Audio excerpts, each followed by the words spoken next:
Hello everyone. Shri IAS academy में आपका स्वागत है। जैसा कि आप जानते हैं कि श्री आईएएस एकेडमी ने हिस्ट्री मैपिंग की अपडेट क्लास की शुरुआत की है, जिसमें ऑलरेडी हमारे 5 पार्ट आ चुके हैं। उन 5 पार्ट में हमने पूरा पाषाण काल से संबंधित सभी साइट्स को लगभग कवर किया। अब हमारा ये पार्ट 6 है। इसमें हम देखेंगे कि नव मध्य पाषाण काल से संबंधित वो कौन सी 5 काफ़ी इम्पोर्टेंट साइट्स हैं। तो चलिए लोकेट करते हैं। जैसा कि आप देख रहे हैं, ये हमारा पार्ट 6 है और मध्य पाषाण कालीन साइट्स को हमें इसमें पढ़ना है। आप में से कई सारे स्टूडेंट्स को कन्फ्यूजन हो रही होगी, क्या सर पूरा पाषाण काल से संबंधित हमारी सभी साइट्स कवर हो गई? तो नहीं, उसमें कुछ साइट्स रह गई हैं जिनको हम मध्य पाषाण काल और नव पाषाण काल की साइट के साथ में एक साथ कवर करेंगे, ताकि आपको बार बार उन्हें रिवाइज करने में प्रॉब्लम ना हो। क्लियर? तो जैसा कि आपको पता है कौन सी साइट्स हैं। नंबर 1 कोल्डी हवा, नंबर 2 चौपानी मांडो, नंबर 3 महादहा, नंबर 4 बागोर और नंबर 5 सराय नाहर राय। क्लियर? तो आपको पता है सबसे पहले हम क्या करेंगे, अपने ब्लैंक मैप में रेफरेंस लाइन को ड्रा करेंगे, उसमें इन साइट्स को लोकेट करेंगे, फिर इनके डिस्क्रिप्शन को देखेंगे और लास्ट में जितनी भी साइट्स हमने 5 पार्ट तक में कवर की हैं उन्हें पुनः रिवाइज करेंगे। क्लियर? तो आप हमारे साथ सबसे पहले अपना ब्लैंक मैप निकाल लीजिए, और जिनके पास ये ब्लैंक मैप ना हो वो नीचे दिए गए डिस्क्रिप्शन बॉक्स में टेलीग्राम लिंक के माध्यम से हमारे चैनल से जुड़कर इसे डाउनलोड कर सकते हैं। तो आपको पता है कि हमारी पहली रेफरेंस लाइन कहाँ से है। पहली रेफरेंस लाइन है कराकोरम दर्रे से लेके वेम्बनाथ लेक तक।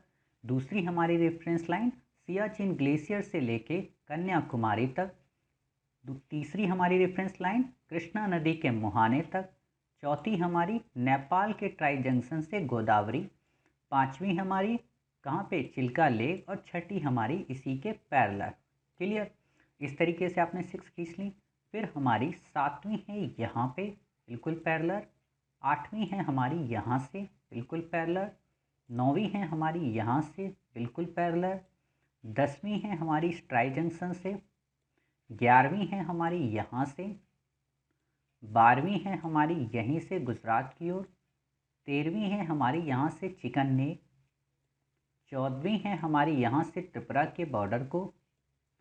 15वीं है हमारी यहाँ से नीचे बांग्लादेश के बॉर्डर को। 16वीं है हमारी यहाँ से बिल्कुल पैरेलल। 17वीं है चिल्का लेक से। उम्मीद है आप भी हमारे साथ इतनी स्पीड में बना रहे होंगे। 18वीं है हमारी यहाँ पे। 19वीं है हमारी ये। 20वीं है हमारी पुलकट लेक से। 21वीं है हमारी यहाँ से नीचे। 22वीं है हमारी कृष्णा से बिल्कुल ऊपर। 23वीं है हमारी यहाँ से पैरेलल। 24वीं है हमारी यहाँ से बिल्कुल पैरेलल। 25वीं है सियाचिन से कराची। 26वीं है हमारी यहाँ से। क्लियर? तो इस तरीके से आपने 26 रेफरेंस लाइन को लोकेट किया। अब हम क्या करेंगे, इसमें अपनी साइट्स को लोकेट करेंगे। और आपको पता है कि आज की लगभग जितनी भी साइट्स हैं वो मध्य भारत में हैं, तो हम इतने रीजन को जूम करेंगे ताकि हमें साइट्स लोकेट करने में काफ़ी आसानी हो। क्लियर? तो आपको पता है कि आपकी पहली साइट्स कौन सी है, कोल्डी हवा। तो कोल्डी हवा आपकी यहाँ पर है। क्लियर? तो आप यहाँ पर कोल्डी हवा लोकेट करिए। दूसरी है आपकी चौपानी मांडो, आपने चौपानी मांडो को यहाँ पे लोकेट किया था। क्लियर? तीसरी है आपकी कौन सी, महादहा। महादहा आपको ये लेखिया के थोड़ा सा ऊपर मिलेगा। क्लियर? चौथी है आपकी कौन सी, बागोर। बागोर आपको राजस्थान में मिलेगा, ये जो कट कर रहा है ना यहाँ पे बिल्कुल ठीक। तो यहाँ आपका हो जाएगा बागोर। फिर आपकी 5वीं साइट कौन सी है, सराय नाहर राय। वो आपको ये जो कट का एरिया है ना यहाँ पर आपको मिलेगा, सराय नाहर राय। ठीक। आप में से कई सारे स्टूडेंट्स को लग रहा होगा कि चौपानी मांडो पहले यहाँ पर थी। तो बेसिकली यहाँ पे 3 साइट्स हैं, चौपानी मांडो, कोल्डी हवा और बेलन घाटी, बिल्कुल नज़दीक नज़दीक। तो इसलिए आप कंफ्यूज मत होइए, जब भी आप एक साइट्स को लिखें तो वहाँ पे इन तीनों साइट्स को ज़रूर बताएं। क्लियर? तो अब हम क्या करते हैं, इनके डिस्क्रिप्शन को देखते हैं। तो आपको पता है ये कौन सी हमारी कोल्डी हवा, ये हमारी कौन सी है चौपानी मांडो, ये हमारी कौन सी है महादहा, ये कौन सी, सराय नाहर राय, और ये बागोर। तो सबसे पहले आप किसका लिखेंगे, कोल्डी हवा का। कोल्डी हवा के बारे में आप लिखिए कि इलाहाबाद के मेजा तहसील में स्थित, नंबर 2, यहाँ से 6000 बीसी में चावल उपजाया जाता था।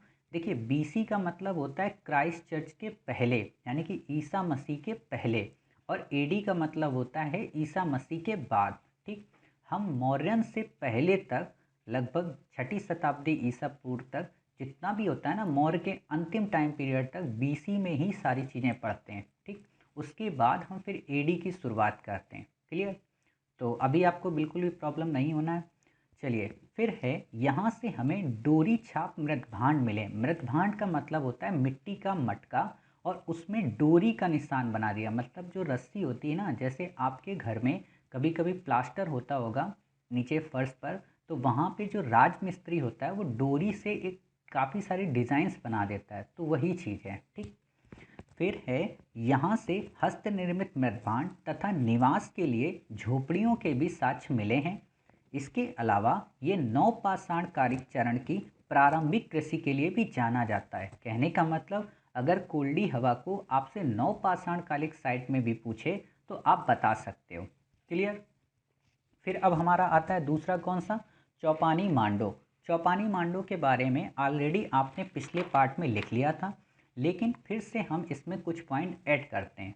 क्या, कि उत्तर प्रदेश में इलाहाबाद से कुछ दूरी पर स्थित है। नंबर 2, चावल की वन्य प्रजाति के आरंभिक साक्ष्य मिले हैं। नंबर 3, हस्त निर्मित मृतभांड तथा अनेक लघु पाषाण उपकरणों की प्राप्ति हुई है। नंबर 4, नज़दीक में ही बेलन घाटी है, जैसा मैंने आपको बताया था। और फिर ये पूरा पाषाण, मध्य पाषाण और नवपाषाण तीनों कालों से संबंधित है। अर्थात हम जब नवपाषाण कालिक साइट पढ़ेंगे तो वहाँ पर हम फिर चौपानी मांडो को देखेंगे। ठीक, अब हमारी अगली साइट है कौन सी, तीसरी, महादहा।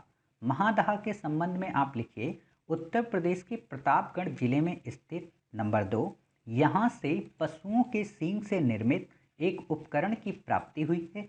नंबर 3, स्थायी निवास संबंधित स्तंभगर्त, स्तंभगर्त का मतलब नीचे तलघर बनाए गए। ठीक, एवं स्त्री पुरुष दोहरे समाधान के साक्ष्य मिले। कहने का मतलब स्त्री और पुरुष को साथ में दफनाने के साक्ष्य भी मिले हैं। ठीक, अब हमारा है चौथा। चौथे में क्या लिखना है कि राजस्थान के भीलवाड़ा जिले में स्थित है ये बागोर। नंबर 2, पशुपालन के प्राचीनतम साक्ष्य यहाँ से मिले हैं। नंबर 3, मध्य पाषाण काल का ये सबसे बड़ा स्थल है। क्लियर, और नंबर 4, महापाषाण संस्कृत की तीनों अवस्थाएं पाई जाती हैं। अगर आपको प्रश्न में दे दे कि महापाषाण संस्कृत से संबंधित ये स्थल है कौन सा, तो आप बताएंगे बागोर। क्लियर, अब हमारी है अंतिम पांचवी, क्या, सराय नाहर राय। इसके संबंध में आप लिखिए, उत्तर प्रदेश के प्रतापगढ़ जिले में स्थित कुछ सूक्ष्म पाषाण औजारों की प्राप्ति। नंबर 3, ज्यामितीय उपकरणों की प्राप्ति। नंबर 4, स्थायी रूप से निर्मित आवासों के साक्ष्य। और नंबर 5, शवों को आवासीय क्षेत्र में ही दफनाने के साक्ष्य भी प्राप्त हुए हैं। क्लियर, इस तरीके से आपने इन पांचों साइट के डिस्क्रिप्शन को लिख लिया। अब हम क्या करेंगे, अपनी जितनी भी प्रीवियस साइट्स हैं उनको रिवाइज करेंगे ताकि आपको किसी प्रकार की कन्फ्यूज़न ना हो। ठीक, तो आपको पता है कल हमने कौन सी साइट्स लोकेट की थी, हमने यहाँ पर साइट्स लोकेट की थी, एक बेटम चेरला। क्लियर, हमने यहाँ पर एक साइट लोकेट की थी, क्या नाम था, होशंगी। हमने एक साइट यहाँ पर लोकेट की थी, उसका क्या नाम था, सोरापुर। क्लियर, हमने एक साइट यहाँ पर लोकेट की थी, उसका क्या नाम था, रतनपुरा। क्लियर, हमने एक साइट यहाँ पे लोकेट की थी, उसका क्या नाम था, हथनौरा। क्लियर, फिर हमने इसके पहले यहाँ पर एक साइट और लोकेट की थी, उसका क्या नाम था, भीमबेटका। हमने यहाँ पर एक साइट लोकेट की थी, क्या नाम था, नेवासा। हमने एक साइट यहाँ पे लोकेट की थी क्या नाम था, बोरी। हमने यहाँ पर एक साइट लोकेट की थी, टेरी स्थल। हमने यहाँ पर एक साइट लोकेट की थी, पलवरम। यहाँ पर की थी अतिरप्पकम। यहाँ पर किया था रेणुगुंटा। क्लियर, फिर आपने यहाँ पर एक साइट लोकेट की थी क्या नाम था, पट्टने। ठीक, और आपको पता है कि आपने यहाँ पर और भी साइट लोकेट की थी, चौपानी मांडो तो की ही थी, साथ में आपने यहीं पे बेलन घाटी भी की थी, क्लियर। और आपने महादहा के नीचे ही एक और साइट की थी, कौन सी, लेखिया, क्लियर। और आपको पता है कि यहाँ पर आपने हिमाचल के मंडी ज़िले में एक साइट लोकेट की थी, क्या नाम था, चौतरा। आपने यहाँ पर एक साइट लोकेट की थी, क्या नाम थी, सोहन घाटी। आपने यहाँ पर एक साइट लोकेट की थी, क्या नाम थी, पहलगाम, क्लियर। इस तरीके से आपने कई सारी साइट्स को हमारे साथ लोकेट किया था, ठीक। तो अब हम देख लेते हैं कि हमने अपने मैप में किस तरीके से इन्हें लोकेट किया। तो आप देख रहे हैं कोल्डी हवा, चौपानी मांडो, तो ये सराय नाहर राय को हमने लोकेट किया, ये महादहा को, ये हमने कोल्डी हवा को, ये चौपानी मांडो, ये बागोर, ठीक है।